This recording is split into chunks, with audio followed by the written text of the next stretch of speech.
want to thank everyone for coming and joining.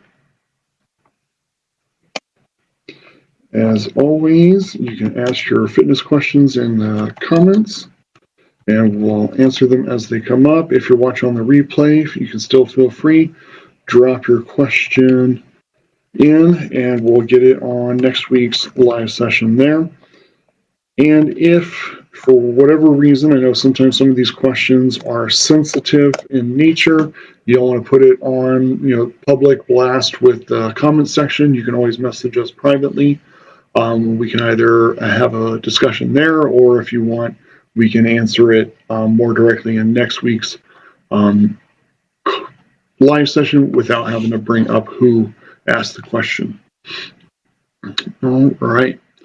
So today I wanted to talk about habits, holiday seasons, and being aware of kind of what we're doing. What often I see happen for people, myself included, during the holiday season, more things are available. Sweets, snacks, other treats, just things that we don't typically have throughout the year, especially if we've gone through a lot of effort to try and redesign what our habits, what our routines, and everything look like with the pursuit of creating a healthy lifestyle.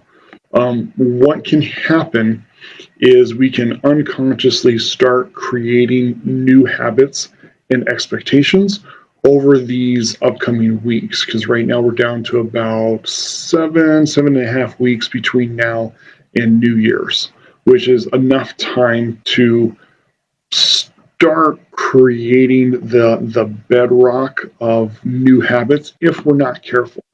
And what I mean by that, as an example, is we just had Halloween a couple weeks ago. There's probably still some candy lying around, and or other sweets and treats are starting to creep in as we get closer to Thanksgiving.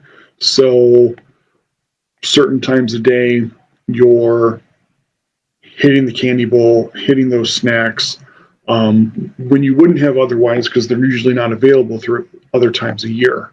But what can happen is if you're routinely, day after day after day, having that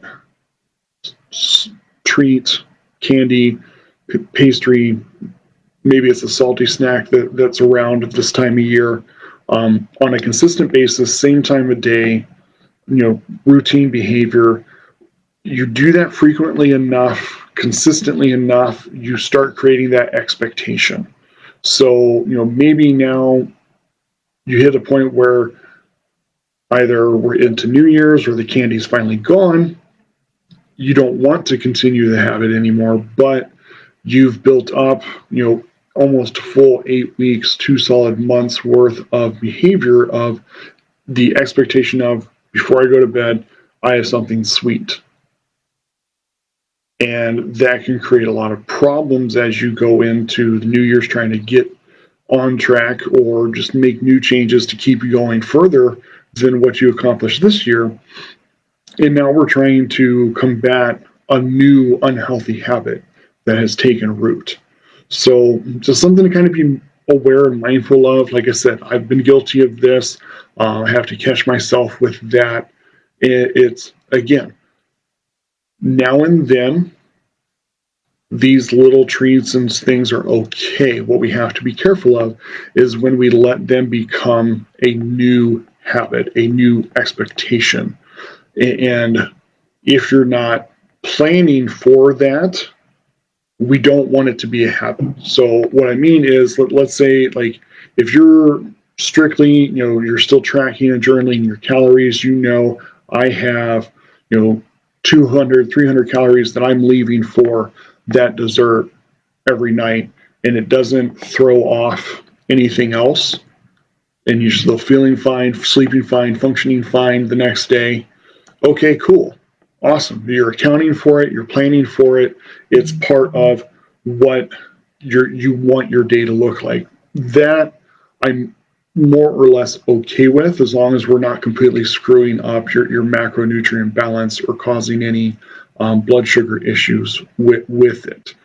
What I'm not okay with is if you're not truly tracking diligently anymore, and now that extra treat is extra, just like we call it, and now we're 300 calories more than what maybe you've been maintaining your weight. Maybe you accomplished your goal weight, and by June, July, August, September, we're working on a good maintenance plan, and now we're having 300 extra calories of some form of dessert or seasonal snack every single day. That 300 calories stacks up, where all of a sudden, especially when you pair that with some of the holiday meals, we're looking at that 5 to 10 pound of weight gain that a lot of Americans see in these upcoming months. So just some things to kind of think about, be aware of when you're still treating yourself, but just be aware that you're not creating new habits and behavior expectations. Part of that is being aware of what are you doing, making sure you're making conscious decisions on the eating and the consumption, and that they're not mindless, easy snap things that happen. So one of the biggest factors with that is it's okay to have some of these around the house if you want them, but maybe don't leave them out and easily accessible on the counters and things like that. Put them, in the cabinets, maybe behind a few things. So if you are going to go for it, you got to get through a few more obstacles and help make it more of a conscious, like, hey, am I looking for this because I've developed the expectation of something sweet every night, or am I still hungry and this is what I want right now? And again, making sure that we're not creating other emotional connections with it.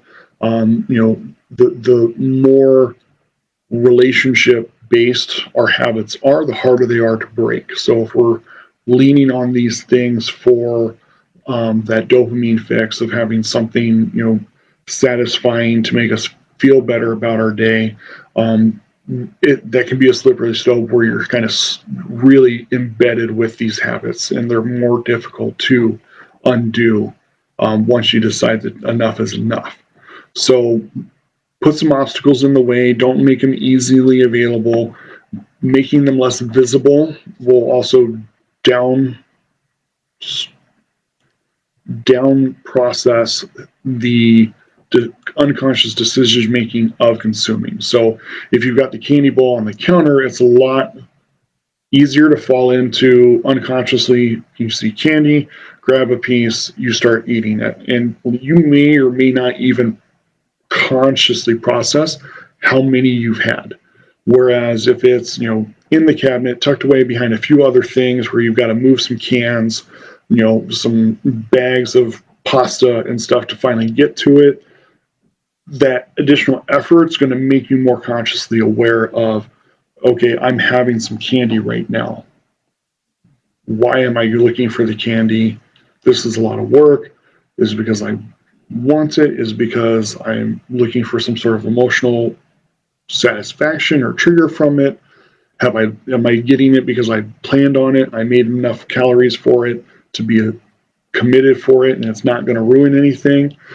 Just making it more that conscious decision making rather than an unconscious autopilot that sets us up for challenges and issues come January, when we're trying to kind of reset our bodies from some of the holiday splurges. Just a few thoughts. Like I said, I've seen it in clients. I've been a victim of it myself.